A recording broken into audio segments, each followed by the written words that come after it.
இறை அன்பர்களுக்கு வணக்கம். முழுமையான வெற்றி பெற்று வாழ்வில் முழுமையடைய எல்லாம் வல்ல அங்காள பரமேஸ்வரியை வேண்டி இந்த நாளை இனிமையான நாளாக ஆக்குவோம். இன்றைய நாள் 12/5/2025 சித்திரை மாதம் 29ஆம் நாள் திங்கட்கிழமை. இன்னைக்கு முழு பௌர்ணமி, சித்ரா பௌர்ணமி. சித்ரா பௌர்ணமி அன்று வழிபட வேண்டிய தெய்வங்கள் அப்படின்னு பார்த்தீங்கன்னா, இன்னைக்கு சிவபெருமானுக்கு மிகவும் உகந்த நாள். சோமவாரம் சித்ரா பௌர்ணமி மிக விசேஷமா இருக்கும். சிவபெருமான் ஸ்தலங்கள் எல்லாமே மிக விசேஷமா இருக்கும். அம்பிகைக்கு மிகவும் உகந்த நாள். முடிஞ்ச அபிராமி அந்தாதி உட்காந்து படிங்க. இன்றைய நாள்ல நீங்க நினைச்சதெல்லாம் நடக்கும். அம்பிகை உங்களுக்கு கண்டிப்பா நடத்தி கொடுப்பா.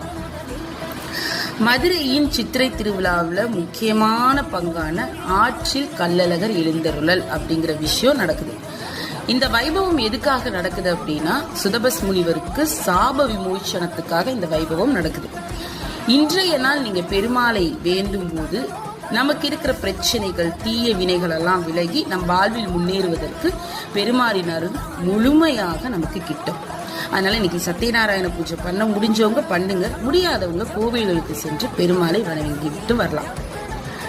அடுத்து இன்றைய நாள் சித்ரா பௌர்ணமி அன்று குல தெய்வங்களுக்கும் எல்லை தெய்வங்களுக்கும் மிகவும் சக்தி வாய்ந்த நாளாக கருதப்படுது. இன்னைக்கு அம்மன் கோவிலுக்கு போங்க, எல்லையில இருக்கிற ஒரு அம்மன் கோயிலுக்கு போங்க, அந்த அம்மனோட முகத்தை பாருங்க.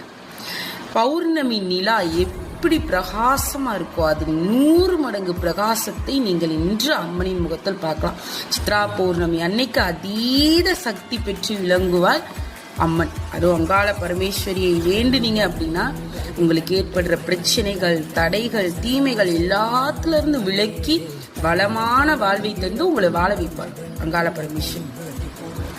நம்ம கிட்ட எந்த கெட்டதுமே வராது. அது திருஷ்டியா இருந்தாலும் சரி, தீமையாக இருந்தாலும் சரி, பகையாக இருந்தாலும் சரி, எதுவுமே நம்ம கிட்ட வராது. அவளை மட்டும் சொல்லிட்டா போதும். ஒரு நாளைக்கு ஒரு தடவை கால பரமேஸ்வரி அம்மா அப்படின்னு கூப்பிட்டுட்டா போதும்.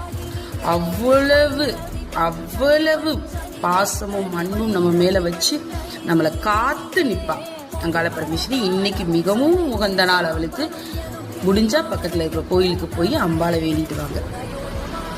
இன்றைய நாள் அஸ்வினி நட்சத்திரக்காரங்களுக்கு சந்திராஷ்டமம் இருக்குங்க. சந்திராஷ்டமம் இருக்க நட்சத்திரக்காரர்கள் கொஞ்சம் கவனமா இருங்க. இன்னைக்கு சித்ரா பௌர்ணமின்றதுனால கோவிலுக்கு மறக்காம செஞ்சுட்டு வாங்க.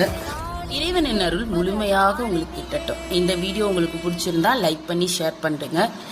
இது போன்ற இறை சம்பந்தப்பட்ட விஷயங்களை தெரிஞ்சுக்கிறதும் திருவிழாக்களை பற்றி அறிவதற்கும் நம்மளோட சேனலை மறக்காம சப்ஸ்கிரைப் பண்ணுங்க.